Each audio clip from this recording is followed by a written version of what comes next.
சபரீசனிடம் சிக்கிக் கொண்ட ஸ்டாலின், முன்பே எச்சரித்த கருணாநிதி. வெளியான பகீர் தகவல். இலங்கை ஈழத்தமிழர் பிரச்சனைகளோ, தமிழ்நாட்டின் நதிநீர் பிரச்சனை மற்றும் பிற பிரச்சனைகள் பற்றி எதுவுமே ஸ்டாலினுக்கு தெரியாது. கோழி விரட்டினால் கூட பயந்து கொண்டு வீட்டிற்குள் ஓடும் குழந்தைதான் ஸ்டாலின் என தெரிவித்த முன்னாள் திமுக நிர்வாகி KS ராதாகிருஷ்ணன், மேலும் எப்படியாவது பணம் கொடுத்தால் ஓட்டு வாங்கி ஆட்சி அமைத்து விடலாம் என்பதுதான் அவரது அபத்தமான நம்பிக்கையாக இருந்தது. இதற்கு சில பத்திரிகையாளர்கள், சில ஊடகங்கள், இந்து பத்திரிகை ராம் போன்றவர்கள் அவருக்கு பல்வேறு வழிகளில் முட்டு கொடுத்தார்கள். திருநெல்வேலி மாவட்டம் அம்பை அரியநாயகபுரம் வாத்தியார் மகன் சபரீசன் இவருக்கு மருமகனானார். ஏறத்தாழ அவர் ஸ்டாலின் வீட்டிற்குள் வந்து 20 ஆண்டுகள் ஆன நிலையில் இப்பொழுது அவரது கையில் ஸ்டாலின் மாட்டிக்கொண்டு விட்டார்.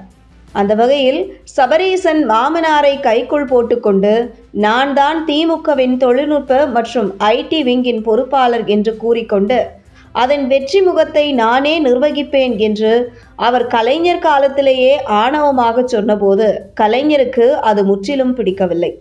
இது குறித்து கலைஞர் என்னிடம் நேர்படவே சபரீசனுடைய இந்த ஊடுருவல் சரியாக வரவில்லை, உங்களை போன்ற ஆட்கள் தானே ஸ்டாலினுக்கு துணையாக இருக்க வேண்டும், இது எனக்கு சரியாக தோன்றவில்லை என்று சொன்னார்.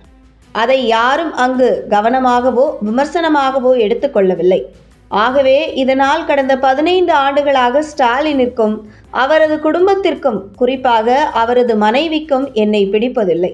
என்றாலும் கலைஞர் ஒரு தலைவர் என்ற முறையில் அவரை நம்பித்தான் அங்கு நான் நீடித்தேன் என தெரிவித்த KS ராதாகிருஷ்ணன், அந்த நிலையில் கலைஞரின் மகனை விட, குறிப்பாக ஸ்டாலினை விட அதிமுகவில் இருந்து வருபவர்கள்தான் நமக்கு விசுவாசமாக இருப்பார்கள் என்கிற முறையில் சபரீசன் அவர்களை சரமாரியாக கட்சிக்குள் கொண்டு வந்து அவர்களுக்கு அமைச்சர் பதவிகளை கொடுக்குமாறு நிர்பந்தித்தார்.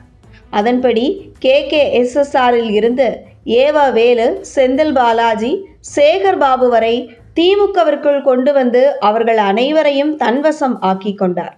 அப்பொழுதுதான் திமுகவின் நிறமே மாறியது. தேர்தலில் வேட்பாளராக போட்டியிட வாய்ப்புகளை வழங்குவதும், இதற்காக செலவு கட்சி பணம் வழங்குவதும் சபரீசன் தான். இவரை சுற்றி திமுக என சூழல் அமைந்துள்ளது. ஆட்சி அதிகாரம் காலத்தில் சபரீசன் எங்கும் ஆக்கிரமித்து இருப்பார். இதையும் ஸ்டாலின் குடும்பம் ரசிக்கும். ஸ்டாலின் மகனோ ஒரு விளையாட்டு பிள்ளை. அவர் இது எதையும் கணக்கில் எடுக்க மாட்டார். இன்றைய தேர்தல் முடிவுகளுக்கு பின் ஸ்டாலின் குடும்பத்தில் இனி என்ன நடக்கப் போகிறது என்பதுதான் அவர்களின் எதிர்காலத்தை தீர்மானிக்கப் போகிறது. கலைஞரே என்னிடம் ஒரு முறை நேரில் சொன்னார், என்னையா உன்னை கண்டாலே ஸ்டாலினுக்கு பிடிக்க மாட்டேன் என்கிறது, உங்களை போன்ற நல்லவர்கள் அவனுக்கு பின்னணியில் இருந்தால்தானே நல்லது என்று ஆழ்ந்த பொறுப்புடன் சொன்னார். ஸ்டாலினுக்கும் கனிமொழிக்கும் பலவிதமாக அவர்களுக்கு நேர்ந்த சிக்கல்களில், வழக்குகளில் ஈடுபட்டு நான் தீர்த்து கொடுத்த போதும் கூட அவர்களின் அந்தரங்கங்கள், சங்கடங்கள் எனக்கு தெரிந்துவிட்டது என்பதற்காகவே என்னை புறக்கணித்தார்கள் என KS ராதாகிருஷ்ணன் தெரிவித்துள்ளார்.